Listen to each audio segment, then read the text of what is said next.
Hey astrology lovers, it's your astrologer Julia Mihas with my life partner Luna, and we're going to tell you what the stars are saying for January.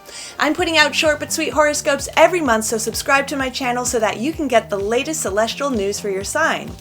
So it's a new year and it's going to feel like someone hit the cosmic reset button on this damn world. There's a new moon on the 13th which is going to bring out the control freak in all of us because it's tightly conjoined Pluto, the planet of power tripping, and it's also in the imperialist sign of Capricorn. Ambitions are going to be running high, but just remember that your ego is not your amigo.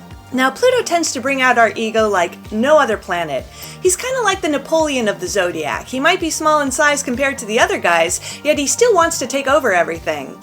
Now, during this lunation, you might be motivated to start something new, but you also might not want other people to know what you've been working on. This new moon favors covert ambition, and it would be a great time to do any research that you need to, like deep diving for something at work or in your personal life. Just don't let yourself go all Machiavellian unless the means end up justifying themselves. Then on the 28th, we have a brilliant full moon in Leo, where we're going to be feeling ardent and generous in our relationships. Now this is a pretty lucky full moon because Jupiter, the planet of blessings, is Cazimi the sun, meaning that it's less than 17 minutes from the sun's center. Cazimi is a term which was bastardized from the original Arabic, and it roughly translates as in the heart of. So this means that any planet which is so close to an exact conjunction with the sun is literally in the heart of the sun. Now this condition gives the planet loads of strength, kind of like how a royal council is going to have power because they're so close to the king. Now when Jupiter pops out of the other side of the sun, you might get a sudden piece of luck or a bit of good news, so no one's going to be complaining about that. Now a spontaneous Mars-Uranus conjunction squares the full moon axis, so you might be impulsive in your generosity or may have a strong urge to make a personal impact on those around you.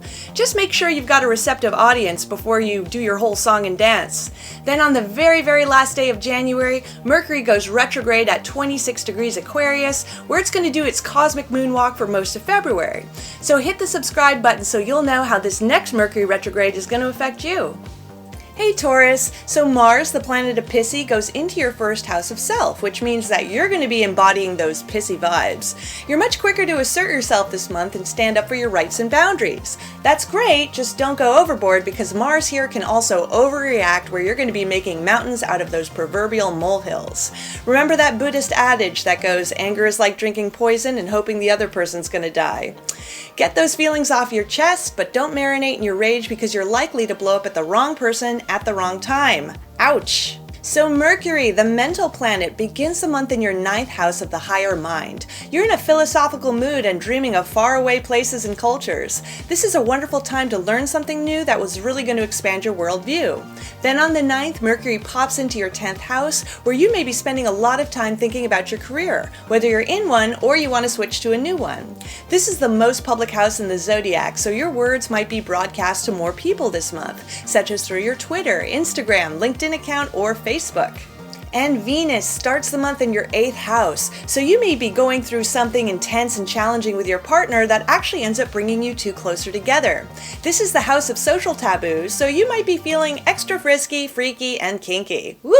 Then Venus goes into your 9th house on the 9th, and this house represents adventure and internal expansion. If you're single, you could get a crush on someone who comes from a really different background than you, and if you're attached, then maybe you might enjoy a trip or adventure with your partner. Thanks for watching. Luna and I are putting out short but sweet horoscopes every month, so subscribe to get the latest cosmic news for your sign. Bye-bye!